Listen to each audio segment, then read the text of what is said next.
Now what is subset? A set A is said to be subset. A set A is said to be subset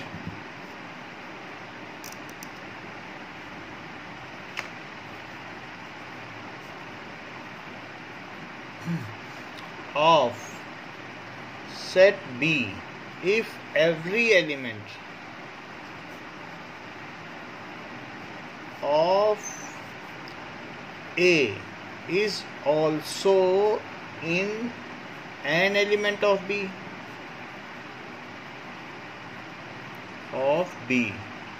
तो उसे subset कहेंगे। यदि A का हर एक element B में हो तो उसे सबसेट कहेंगे।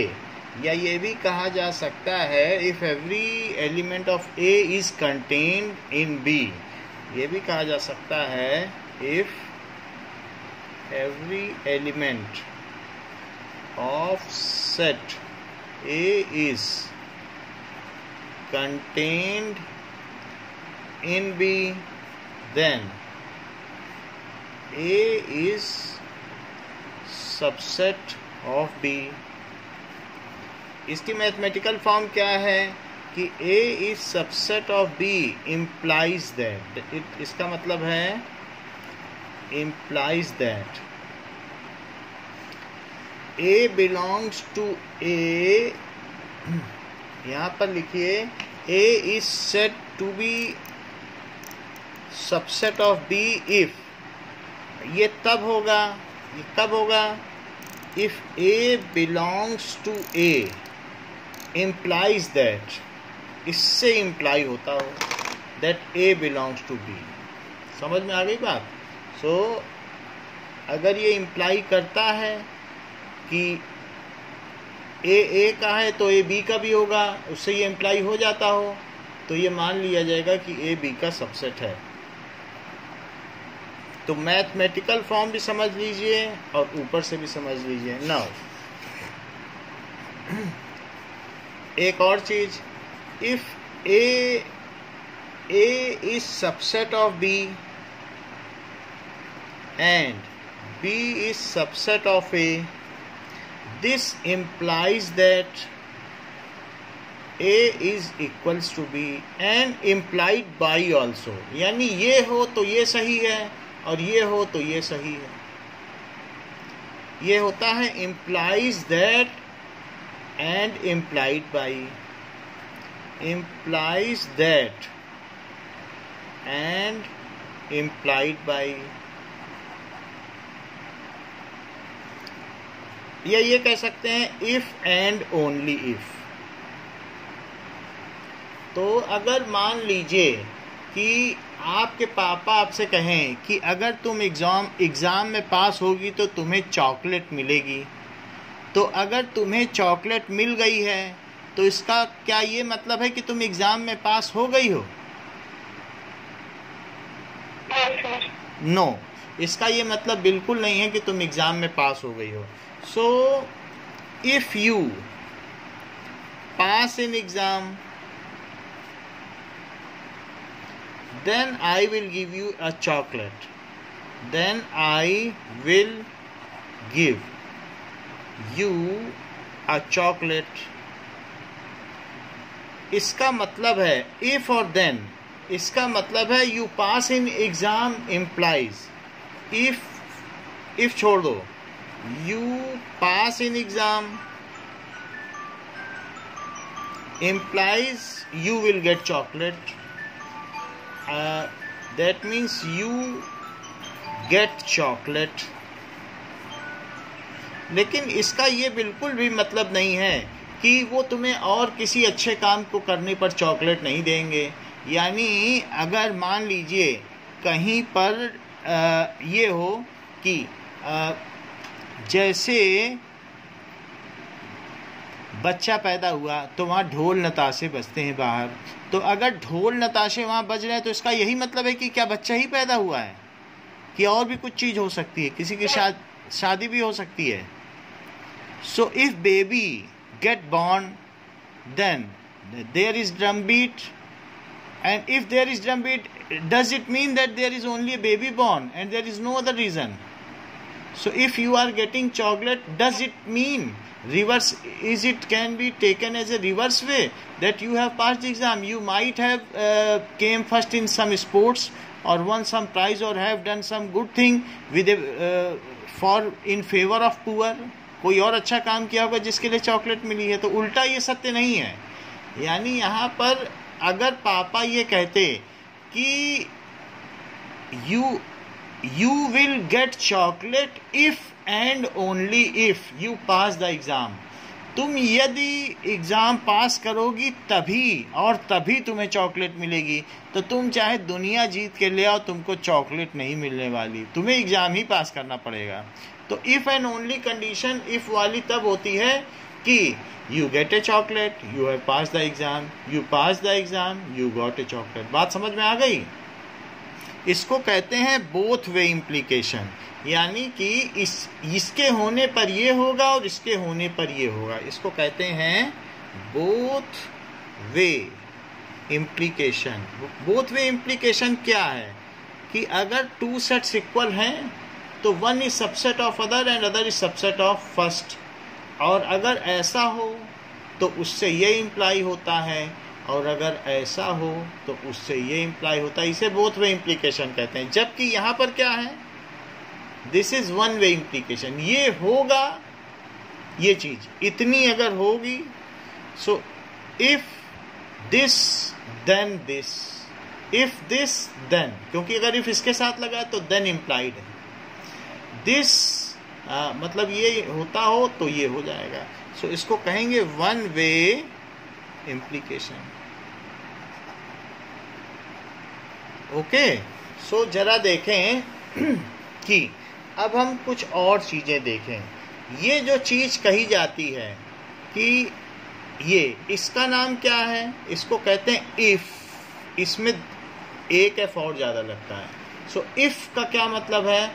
That means both way implication. If and only if को इफ कहते हैं. यही चीज ये है. ठीक है. तो अगर आपकी बुक में कहीं इफ लिखा है, देखो कहीं इफ लिखा हुआ दिख रहा है, so that is both way implication. So if and only if यहाँ पर लिखा है. Both way implication. समझ में आ गई बात? तो अगर दो सेट इक्वल हैं तो उनको वैसे दिखा सकती हो, और वो implies that and implied by होता है, और इफ एंड ओनली इफ भी होता है और implies that and implied by होता है. आगे जरा देखें कि now if A is subset of B and A is not equal to B, then A is called proper subset of B.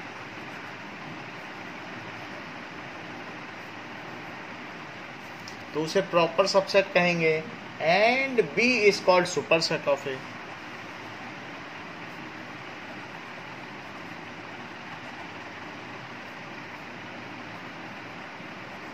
और B को कहेंगे A का सुपरसेट है. So B is called superset of A.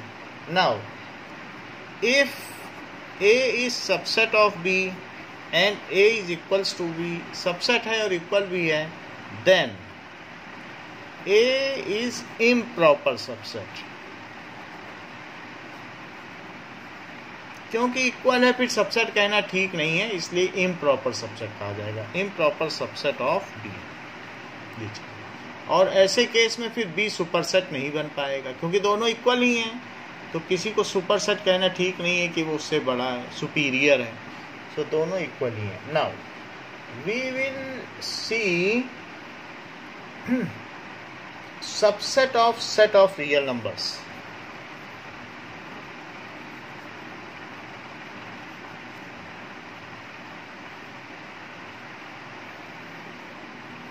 Okay.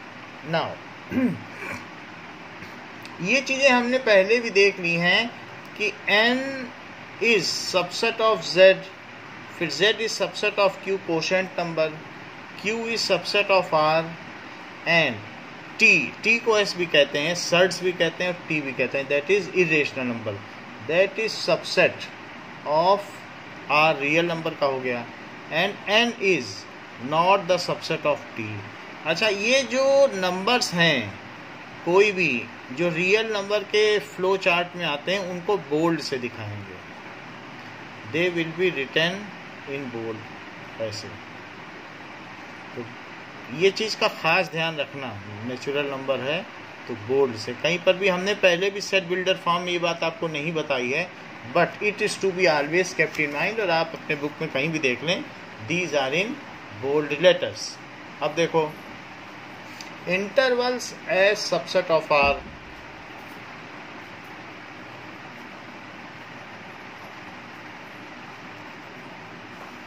तो वैसे तो real number की ये पूरी लाइन है जो कि माइनस इन्फिनिटी से प्लस इन्फिनिटी तक जाती है, और अगर इसमें कोई 2 डिजिट आपने ले लिए 1 और 2 और इसके बीच के सारे नंबर ले लो, तो ये पूरी लाइन तो रियल नंबर की है, और इन दोनों को इंक्लूड भी कर लो, डॉट लगा दो तो इंक्लूड है। तो इसको लिखा कैसे जाएगा? इसको लिखा जाएगा ऐसे 1,2। इसका मतलब क्या है कि set of all x such that x belongs to real number and x is from 1 to 2 and it includes 1 to 2। इसको ऐसे लिखा जाएगा, और चूंकि ये 1 और 2 को इंक्लूड कर रहा है तो इसको कहेंगे क्लोज्ड इंटरवल, क्लोज्ड इंटरवल। ये तो क्लोज्ड इंटरवल का मतलब 1 से 2 तक के सारे एलिमेंट्स। क्या आप मुझे बता सकती हैं कि ये जो हमने एक सेट बनाया है, सेट बिल्डर फॉर्म में ये बनाया है, इसमें कितने एलिमेंट्स हैं?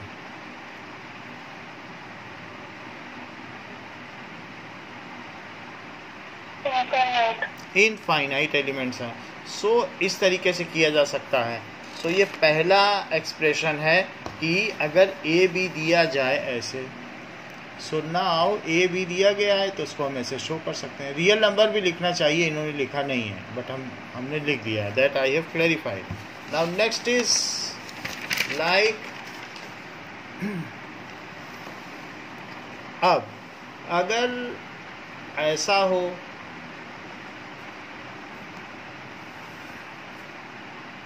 कि 1 और 2 न लिए गए हों लेकिन बीच के सारे लिए गए हों, तो उसको कैसे दिखाएंगे? उसको ऐसे दिखाएंगे 1 2, that is a set of all x such that x belongs to real number and x is from 1 to 2 but does not include 1 to 2। 1 और 2 को इंक्लूड नहीं करता और बाकी सबको इंक्लूड करता है, बीच के लोगों को इंक्लूड करता है, तो इसको कहते हैं ओपन इंटरवल।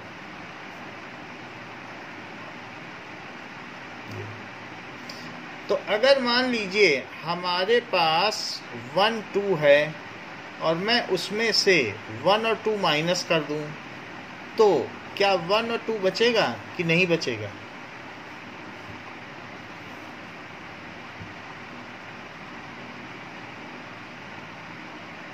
बताइए,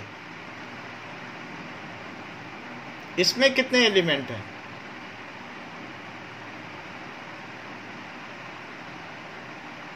How many elements are there? Amanshi, am I audible?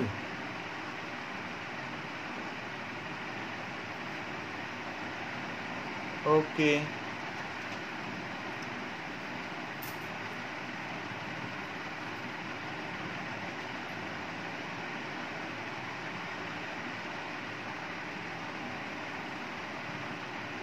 So, am I audible?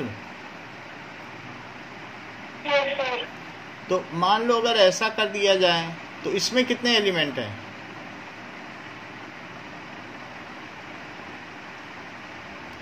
ये तो रोस्टर फॉर्म है, इसमें कितने एलिमेंट हैं? 2 हैं कि नहीं? Yes, sir.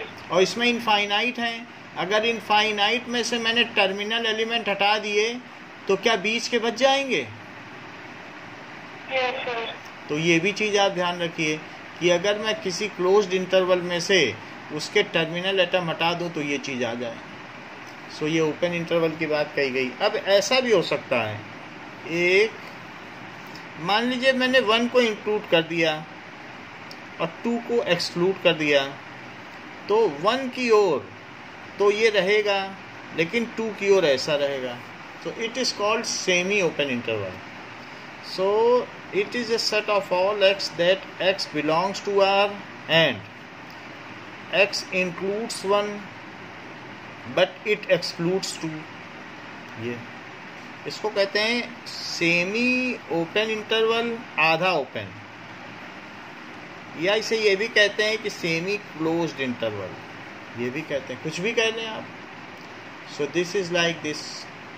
It also contains infinite number of elements and these all are real intervals of S subset of R। तो ये जो भी चीज़ है, ये जितनी भी चीज़ें हमने बताई, चाहे मैंने आपको 1 2 बताया है वो भी रियल नंबर का सबसेट है, चाहे मैंने आपको 1 2 दैट इज़ ओपन इंटरवल वो भी सबसेट है R का, और चाहे मैं ऐसा बता दूं कि 1 इंक्लूडेड है और 2 एक्सक्लूडेड है तो वो भी सबसेट ऑफ R का है। और अगर मैं कह दूं कि 1 एक्सक्लूडेड है और 2 इंक्लूडेड है तो वो भी सबसेट ऑफ R है। तो चौथा देखिए, in case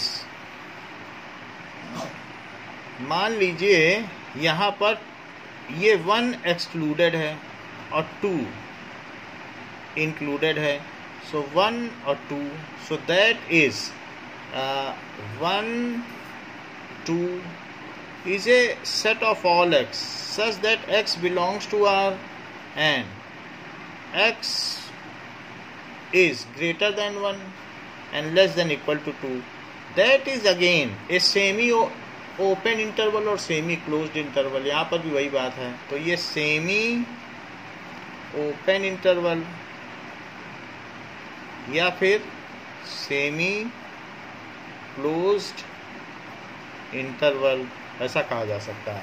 So I have given you, for example, the similar has been given in the picture of your book। तो आपके बुक में एक पिक्चर बनी हुई है उसके ठीक नीचे, जिसमें ये बात कही गई है कि ये अगर है तो क्या कहेंगे, ये A और B है, और दूसरी चीज़ कही है ये है, दोनों कलर्ड हैं तो क्या कहेंगे, और अब एक तरफ कलर्ड दूसरी तरफ खुला हुआ तो क्या कहेंगे, और अब दो मान लो इधर कलर्ड और दूसरी तरफ खुला हुआ तो क्या कहेंगे।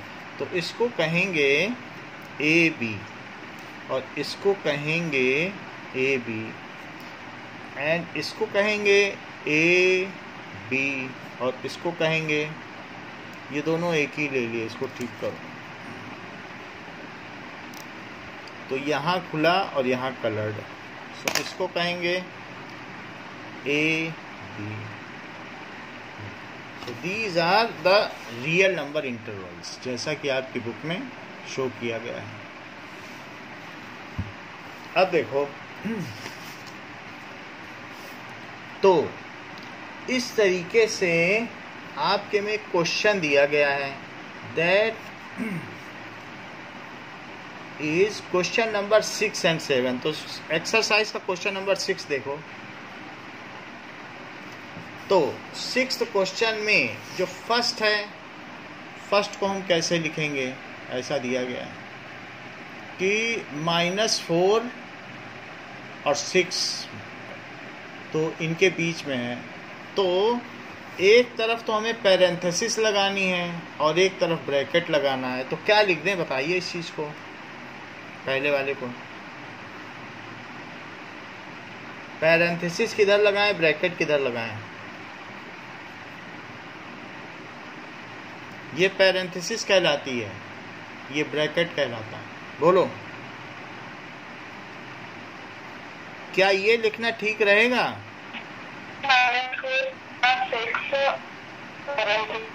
Is it correct?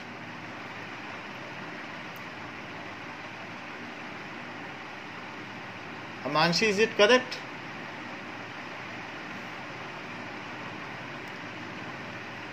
Okay, now second, अब यहाँ पर ये दिया गया है, तो ये किस तरीके का इंटरवल है सेकंड वाला? क्लोज्ड है कि सेमी क्लोज्ड है कि ओपन है? ये क्या लगता है?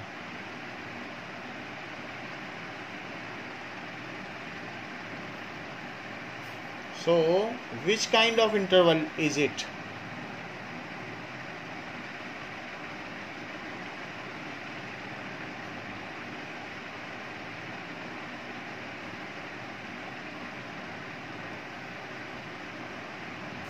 बताइए सेकंड वाला।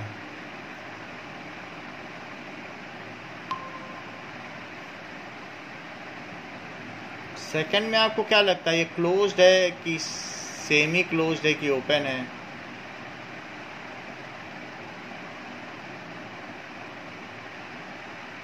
Any idea?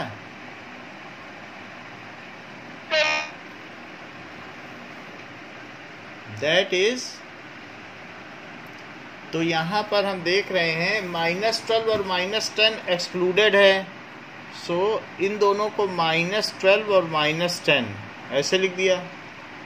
अब देखो थर्ड वाले में देखिए, एम आई ऑडिबल और इज देयर कनेक्शन प्रॉब्लम? अच्छा अभी देखो नेक्स्ट वाला, अभी रिस्पॉन्ड करो। ये देखो इसमें ये कैसा है, क्लोज्ड है कि ओपन है कि सेमी क्लोज्ड?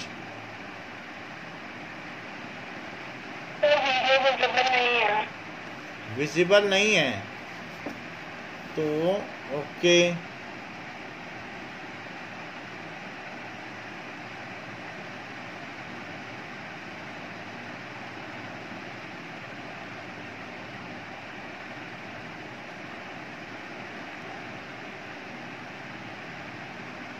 Now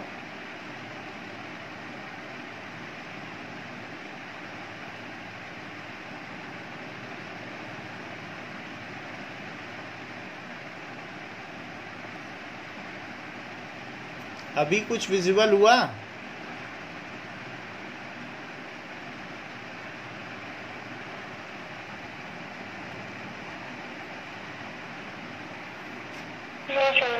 बोलो।